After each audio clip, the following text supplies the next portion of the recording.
Hey guys, I am DJ Rugrat, I'm Rav C. and we are back with the Musical Movements podcast. And in this episode, we are in Pondbourne Hotel. Beautiful location. Beautiful location, beautiful place actually. It's, I've actually been here before. I've been here a while back, but the whole pods and the venue's more or less all ready to go now. It's looking amazing, man. Yeah, it's had cold here as well, though, I must say. little bit I was cold at the tempted moment. to go in those pods, but it's A little bit later. Yeah, we'll do that. Certainly after this, definitely. Well, it's good to see you. And, Likewise. Good to talk. I think, it's always good to talk. So I think it's an interesting topic we more or less have just been kind of going through, which we thought would be interesting as a podcast, is discussing mixed weddings and the playlist involved, the scenarios involved, the running orders, etc. I get a lot of clients actually getting in touch with me to say, can you do mixed weddings? Or are you comfortable doing mixed weddings, etc. But to be fair, they're the most fun. It's always the vibe when you get two different cultures, like sort of joining as one. Essentially, it's always incredible, especially when you see people. For us, we've been around Asian weddings all the time, right? For me, especially, I've grown up with Asian weddings. Now, when you see people that are not necessarily, or it's their first time being or going to an Indian wedding, and you kind of see the excitement, seeing them dressed up, etc., and it's a vibe, and they're just like, what? And you're watching their kind of expressions when like grand entrances and things like that. Yeah. I think it's incredible, man. Is my bindi straight? Yeah. But I think it's when you're talking to clients to get their confidence, I think it's all about them knowing your background and your journey, starting from whether it's club DJing, bedroom DJing, to then essentially DJing at weddings. It's them knowing that you're comfortable with that sort of target audience, and I think everyone's gone through that sort of journey where they've started and to what we're doing now. So it'd be good to know your background as well, Rugs. Obviously, I know a lot about you, but I don't think we've had this intimacy where we can go through your full journey to see how you've evolved from a club DJ, because that's where you predominantly started. Yeah, I would say like when I just had a conversation with Barai actually talking about when I started DJing I was 13, and he obviously started DJing at 13. He's obviously only 17 at the moment. But for me, my journey started off kind of in the club scene and sort of playing, I would say, more towards hip hop, dancehall, garage, and that was kind of the styles of music that I was kind of more or less comfortable playing, I'd say. And then it kind of got to a point as I got older, people started to get married more around me and saying, "Oh, look, I used to listen to you in this club. Would you do our wedding?" And then that's kind of when I started to play Bollywood, because up until then, I never used to play Bollywood or Bhangra. Yeah. Literally, I was kind of like, this is what I play. These are the record selection I have. I don't have anything else. Sure. But then again, CDJs come out. When CDJs come out, I could download everything and I could play everything. And I kind of evolved quite fast, I think, with technology, which I think is important to evolve with technology. And, if you get CDJs coming out, now we've got controllers, right? Now we've got laptops with banks. But I went through that whole transition of records into CDs, into USBs, like mini discs, and now obviously Serato and laptops. Yeah, totally. And I guess where it goes next will be interesting. But I suppose that little gap there where you're going from vinyl to CDs, right, sounds simple, but to actually find the tracks firstly, back in those days, we know how we used to download, okay? I won't promote it now, but it's true, we did. We had to make sure, you're getting the right quality type track, and then, burning your CDs in the right order, labeling them, even that in itself was a job, wasn't it? I can barely read my own handwriting. So I've just written like CD hype club bangers. Yeah. One highlight, orange, green. And you've got 12 songs in it, and sometimes we'll be skipping problems on that basis. Yeah, totally. So for myself, it was very similar transition, like yourself. Started off sort of like club DJing, doing like private small bookings and things like that. And then I kind of teamed up with a couple of pals from university. This is back in 2003. And that was my first exposure to a Punjabi wedding, and it felt a bit weird because I didn't know my Punjabi music that well in terms of DJing at that age. So the way we used to work is my guy that was pretty good at it, he would just whack a track on. He couldn't mix for anything. So it's my job then just to jump in, like blend a couple of beats in or whatever. Then he'd take over. So we were kind of just going back to back like that. And I think over time, like you were saying, you had a different kind of clientele then coming to you, asking for you to DJ at their wedding.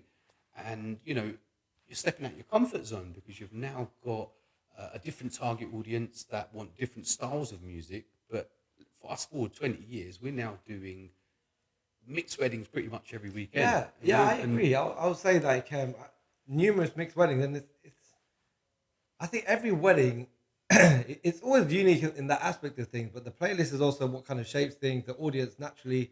So yeah, You have more flexibility, I think, with mixed weddings and the right crowd. So if you've got the right crowd, you know you can get away with playing Motown during dinner time. Because traditionally, when you go to a wedding, back in the day, it's kind of let's play Bollywood music at the beginning, and then or instrumentals during dinner time, and then it's true. You know what? Funny enough, you say that. It's like I was just remembering, like when I started, there's when I used to go to weddings as a guest, and I'd see more than like one DJ in the booth, like you mentioned with your friends, etc. Right?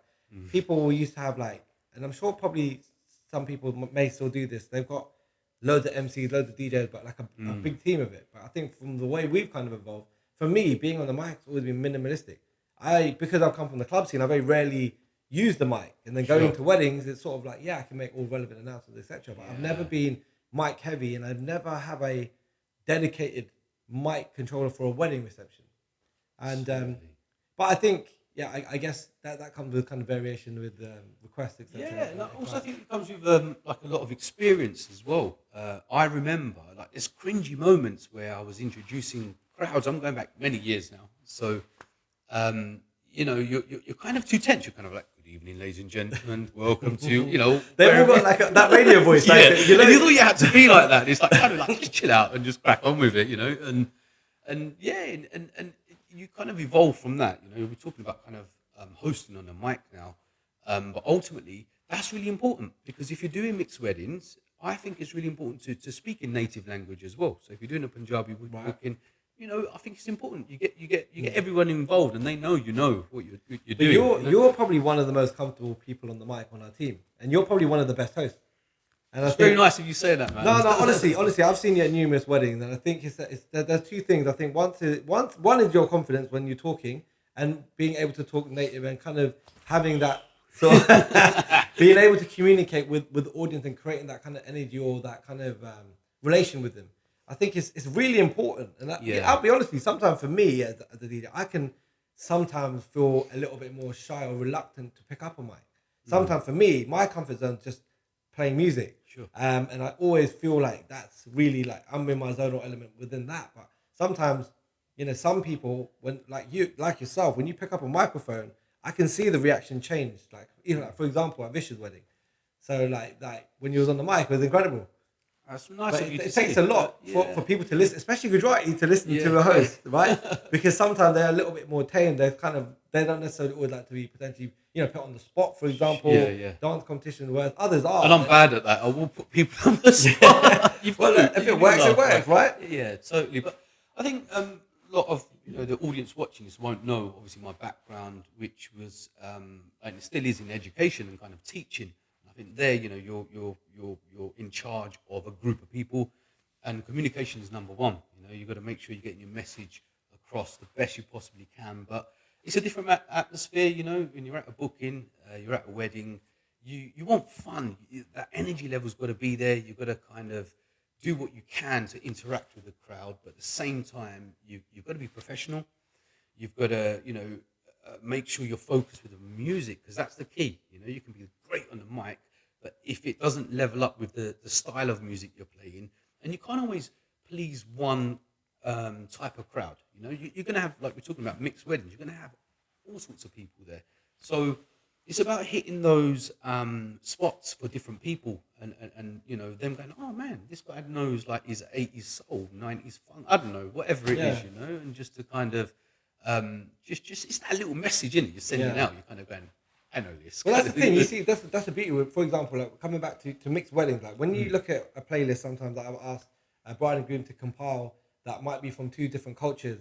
The playlist is always really fun to play with, because that way around you kind of get elements of everything in. Yeah.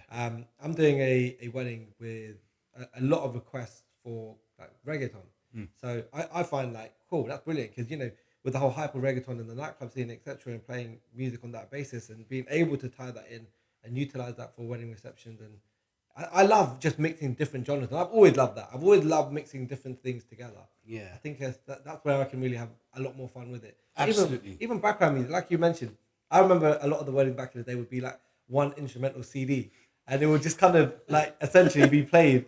And even during, when you get like 2 or 3 second gaps between each of the songs, like people like not a lot of DJs focus on background music. A lot of them just have a playlist and leave it on play and go. Whereas I probably prepare more for my background playlist than I do for the party side of things.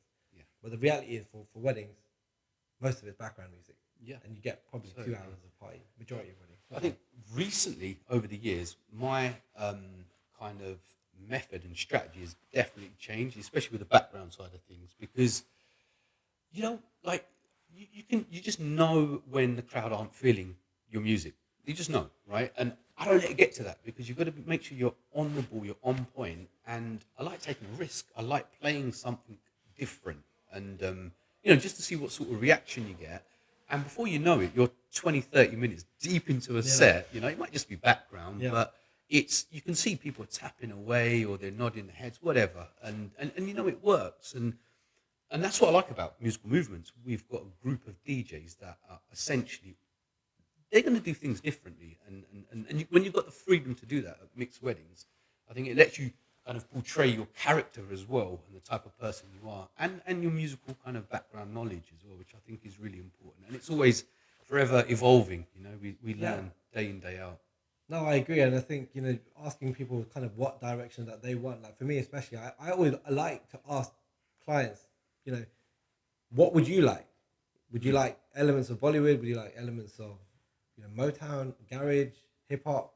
And then kind of construct the playlist to some capacity on the basis of that, but then watch the audience. And naturally, I think experience and watching kind of crowd reaction, we don't let it get to a stage where people are kind of not feeling the music. We kind of judge them quite fast, and I think that's an important factor. Yeah, I mean, our job is to make sure the crowd's happy, but ultimately, it's if it's a wedding, it's about the bride and groom. So, like you were saying, if you do get a playlist, and sometimes these can be a nightmare thing in the sense you've got an Excel spreadsheet, and I'm talking you've got like 300-400 tracks, but it gives you a good idea. If you're like, wow, they've got these different genres of music, you've got that freedom to explore these different styles of music. And you don't necessarily then need to go and get each one and chuck it into a folder. You can just gorge the kind of the kind of atmosphere they want within that kind of event. So it's really important to make sure you've got those kind of playlists from bride and groom. Because how often do you get a playlist from a bride and groom and it's got, this is my walk-in tune, this is my cake cut, or this is the last 2 tunes, and this is my first dance, or whatever it is, and you've got like 5-6 tunes, and you're kind of like, oh, I've got to work this out.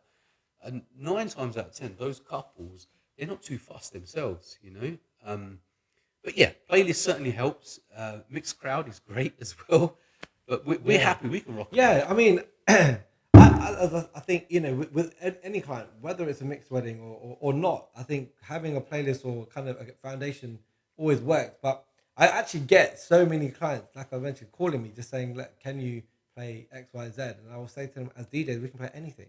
If you provide us with a direction, you provide us with a few key songs, a few key genres, and you give us a little bit of background of, for example, whether you have,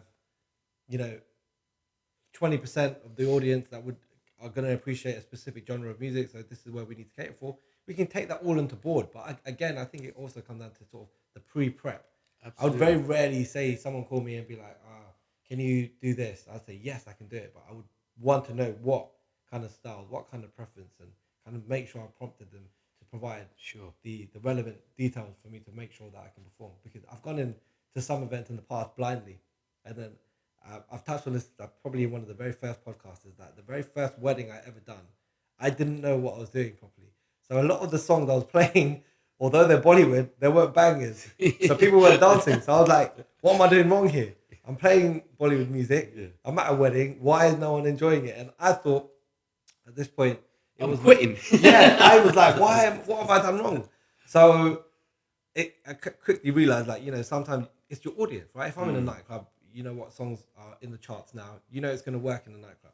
If you're at a wedding and the guests, if you don't know them, but the bride and groom obviously knows them to some capacity, they've suggested some songs, they've told you it's going to work. You'd use that judgment and you'd use that. I think preparation is key. Yeah. With that, and I learned that very fast. And I think after that day was like, no, nah, but that's a never do really that good again. point. It's a really good point because you like you're talking about Bollywood. We've got to talk about eras. You've got to talk about like the kind of the BPM as well. Whether it's a dance floor banger, if you're playing that during dinner, it's Bollywood, and then you've kind of killed the moment, if that makes sense. So it's about knowing the tracks, and that again comes with kind of experience over time, I would say. Yeah. How do you deal with also the other thing, which is quite funny, is like when you know one specific genre is working very well within an audience or a crowd, but then you have someone else and they've kind of requested something that kind of not necessarily when you know it's not going to work as well.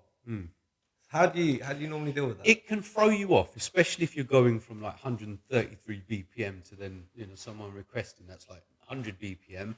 I would say is like, especially, and I'm just got in mind like Punjabi and let's say Gujarati or Bollywood type weddings, you've always got that middle type music as well. So you've got stuff that I would class as not too desi or not too Bollywood. So to kind of test the waters, I'd go in the middle just to see what kind of feedback you get from the crowd. And if it goes, then you kind of slightly just chuck the fader that way as well, and go to a different folder. So that's how I would play it. And because what I notice when I do, if it's like a Gujarati bride or groom, and a Punjabi bride or groom, right? It's always the case. What I find is like the Gujaratis will want Bollywood, the Punjabis will want Bhangra. Yeah, but it's very hard to have it in the middle. You play Bollywood, and someone say, "Why are you playing Bollywood? We want Bhangra." Sure. Or vice versa. You're playing Bhangra, then some of the Gujarati guys are coming up saying, "Listen, what are you doing?" Then for me, the safeguard is to go into English music. So it's like, all right, cool. Let me cross the bridge or try to throw it in. But that's one thing I do.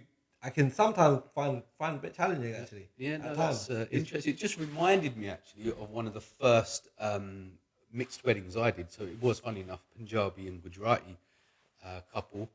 And I recall, this was kind of random because this was one of my first ones. I'm going back 2003, 4, that sort of time. So I was getting the couples to have a bit of a dance off. Like, so I had the bride side of the family here, the groom side. And I was just going Bhangra, Bollywood, bang. And do you know what? It was working kind of well. I was like, okay, this is cool, this worked. But the venue, it was in the marquee, so it was in a house type thing. So it was quite intimate, but it kind of worked, and you just use those little experiences to then sort of evolve, I suppose, over time. Funny you say that, like in that way, because I do get people also ask me when it's like mixed weddings, they will say, "Can you play one song of this genre, one song of this, one, and vice versa?" And I'm kind of like, "Yes, I can, but I prefer playing certain times in chunks where possible." But yeah, no, it's interesting. What would you say is your kind of any sort of memorable wedding that comes to mind in terms of a mixed wedding? I don't want to put you on the spot, but I don't know if anything sort of comes to mind. To be honest with you, I think I do so many mixed weddings, so it's kind of like nothing specifically comes to mind. Apart from I think I really like when everyone really sort of, how can I say it? It's kind of like it's just vibrant. It's very vibrant. Like sort of seeing other cultures, seeing what Asian weddings are like, and especially when you're seeing it and it's like their first time going to an Indian wedding, and their reaction to things. I find that just like priceless. The reason I asked that is when I became a member of Musical Movements, one of the first bookings I did, it was like somewhere in sort of like Bristol area. And I remember the couple, they actually called it a Chindian wedding. So it was a Chinese-based guy. When I say Chinese-based, I don't think that actually makes sense. But what I mean is like he was that sort of area, that type of Asia place. Yeah. And the bride, I think she was like South Indian. And they actually like literally just advertised it as a Chindian wedding. And not only was like the grounds beautiful, it was just a lovely day all in, like just the whole atmosphere and that I was able to play everything from kind of like your classic English dance floor hits and sort of old stuff, 80s, 90s and that sort of thing, to your Bhangra, Bollywood. I didn't have any sort of Chinese tunes, unfortunately, but you never know if there's something out there that clients want. I'm sure if they specify them, we will do it. If it's something we can't specialize in, you've got to be kind of honest and go, look, it's not really down our street. Kind of Because thing. I guess so. I think it very rarely comes to a position where we're kind of uncomfortable with genres of music, and I think, as I mentioned, I think the key is just kind of knowing what kind of sort of style. Because I find it that sometimes it's quite a niche. If you're marrying, for example, Gujarati or Punjabi or something like that, it must be relatively intimidating to some capacity when you know the scales that weddings can sometimes be at, and trying to find a balance of musical genres and preferences that the families are all going to appreciate. Because perhaps they might be thinking, okay, cool, I'm marrying an Indian boy or girl. I don't want it to be just completely one sided as such for their audience. Yeah, Whereas others, they prefer it to be kind of more on that basis. I think naturally definitely. kind of comes down to where people are. Yeah. But now that you mentioned, there's one other thing. I've done Irish groom's wedding in a Indian girl in India, and Oh wow, that was amazing. wow, That was wow. amazing. So I I can also done a imagine that. wedding in Ireland, an Irish guy and an Indian girl. Loads of chicken and Guinness going around. That sounds kind of cool. It was really good fun, honestly, Yeah. really good fun.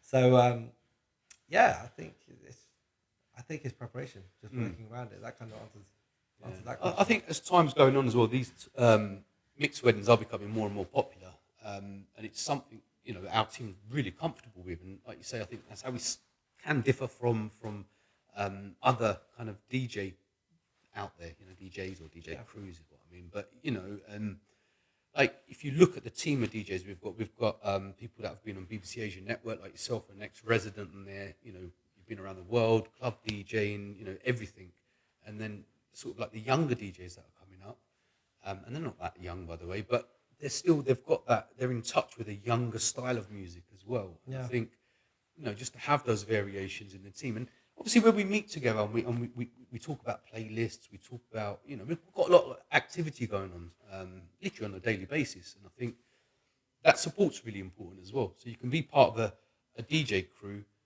okay, but are you part of a DJ crew, if that makes yeah, sense, yeah. No, I And, say it's hard work. Like I say, and I think the experiences between all of the team definitely helps because, like, sometimes when I'm doing a wedding and I know, someone else they understand a genre better. Like sure, whether it be, for example, old school Bollywood. I know that a lot of the sort of that era of music from yeah. from I'm a Mission bit old Wedding. school. I know that cool. If I need a playlist to shout you, and I think vice versa. When I was speaking to Brian, he knows all of the newer, intact kind of charty or Yeah, yeah. so off the radar tracks. We don't even know what it's called, right? The Yeah, new stuff. basically. It's like So a the lot new, of it. Yeah, exactly. I think the it's new thing. there's so many different things happening at weddings. Like I feel like it's kind of evolved so much culturally that there's just like loads of different things happening. Yeah, Like for example, you see you see cake cuts traditionally at weddings. You can see certain games at weddings, but now elements of things are kind of mixed match. definitely. Yeah, and when you've got two kind of different cultures coming together, from a DJ perspective, I think it's really important to know some of the key moments, as I was sort of previously mentioned to you off camera, particularly with Punjabi weddings. There's a key moment where when dinner is served, it's tradition that the bride and groom are served from the sort of the elderly side. They normally say like the eldest brother kind of thing Yeah. brings the food out on a tray, but that might not happen in let's say a Gujarati wedding. And I was speaking to somebody earlier as well, actually, and said to them that I've never experienced again in a Punjabi wedding where you've got your Mr. and Mrs. kind of games going on the dance floor. But again, in a sort of Gujarati wedding, maybe between sort of main meal and the next kind of opportunity to kick off the dance floor, that's quite common. So it's vital that you know those kind of key moments, Yeah. like you say, and it's not just about the walk in, the cake cut, speeches, etc. It's about actually knowing the sort of full package and being able to Yeah. relate to those different audiences. And bearing in mind these different audiences, particularly Asians, you're going to have you've got massive dominance from Africa. They've got a different kind of mentality and style. Do you know what? I done a wedding actually. One of my best friends, he's African. His name is Mac, and his wedding was incredible, but culturally so much more different to what we used to. Because what we used to seeing in regards to kind of hosting, etc. It's in the wedding scene. It's kind of quite similar, I would say. Everyone's got Yeah. a similar approach to how they say things, and I've always thought about this actually because I had a conversation. I can't remember who I was talking to, and someone was telling me that they thought that voice that all of the sort of DJ roadshows kind of use was one person. So they were like, oh, that guy must be smashing it because he's at every wedding. But it turns out, I don't know who started this off or why it's like that, but you can talk to anyone normally. Yeah. As soon as you give them a mic out of the way, this voice comes on. DJ mode. It's literally like a very similar voice. But going back to my point, with the African wedding, the host that he had was the funniest host I've ever met. And some of the things he said was pretty out there. Yeah. And, you kind of think, wow, did he just say that? Borderline. But culturally, it worked. And one of the other things that was beautiful is for the the groom's entrance, they danced in. So it was like such a great vibe from the get-go. Same with the bride's party, they danced in. And although we do see that at Asian weddings, it's not as common. I think with American clients it is. A lot of my American clients, the bride's family might dance in first, followed by the groom family dancing in. Or with the father kind of bride, that's really popular, isn't it? And more so even father and daughter dance. So that's also really, really common to see now. And again, I think these special moments kind of make each of these events more unique and make it more memorable. Yeah. And I love things being mixed up and not so standardized. And I think because we're at weddings all the time, when you see the same routine, although it's kind of the norm as such, I think people should feel comfortable being a little bit more kind of a bit more personal with their event and kind of doing things the way they want to, opposed to it being structured in such a way. I have to do this, or I have to do a first dance. I have to do. Now people say, no, I'm not doing a cake cut. I'm not doing this. Some people say I don't need a dance floor. I don't want a dance floor. Like things like that. But then others are like, I need a dance floor, right? I need to have a cake cut. I need to do a first dance because that's what the norm or the expectation, isn't it? Yeah. But no, just following on from what you were saying, I think one of the strengths that I would say that I've picked up over the years is purely down to my upbringing. Like my dad, he was born in Africa, different mentality. Mum born in India, me born in England. It's kind of like three people, three different continents, And I think you pick up these things over years because then your family, friends are from different kind of backgrounds as well, and you go into different functions, different weddings, and you're seeing these things. But when you're growing up, you don't actually understand it fully, if that makes sense. And only over time, when you're on the other side of the counter, do you actually get how it kind of works. And we've had to go through those sequence of steps. Trial and error. We've all made mistakes, but I think we've got to that stage now where we can confidently kind of hold up an event for mixed weddings, and that's what I love. Yeah, no, I agree. Now it's a confidence thing. I've done a wedding recently, and the family was from Kenya, and they wanted Swahili music and things like that. Yeah. But with the experience now, kind of knowing, my dad is also from Africa, so having the kind of playlist or being brought up in certain circumstances, listening to certain genres of music and artists, it kind of helps that kind of transition because people kind of come up to me like, how do you know this song, or how did you know that? Did the bride and groom tell you? And it's like I knew where you guys were traveling from, so I kind of can work out to some capacity what people would want to expect. And if I'm ever doing an event where I'm outside of my comfort zone and I know there's a possibility that someone may ask for a particular genre, for example, I would want to make sure I've got that, and I kind of puts me more at peace at mind. Absolutely. And I think to kind of wrap it up, I don't really care where your crowd's from. You could be from Africa, India, Jamaica, whatever. I think we're at that stage that we're just there to party, and I think we take on board. We do our homework, we do our research, we make sure that we're comfortable with our clients, and we cater for their needs to make sure it's the most memorable day of their lives, because that's what it's all about, isn't it? I agree. That's it. Definitely, it's the same. I think should we go and party then? And that's a wrap.